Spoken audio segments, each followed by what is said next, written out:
Oh, good afternoon, everybody. Update: the b23-7 in Santa Fe is officially running. A little rough.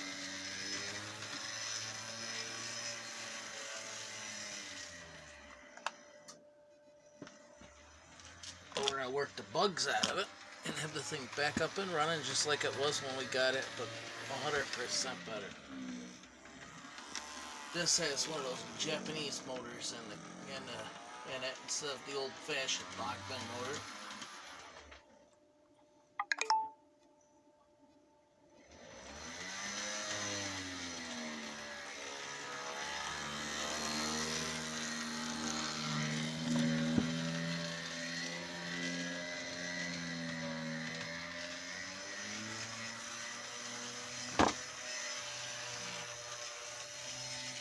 Yeah, you can really tell just how good my ability is to rebuild a piece of crap into something.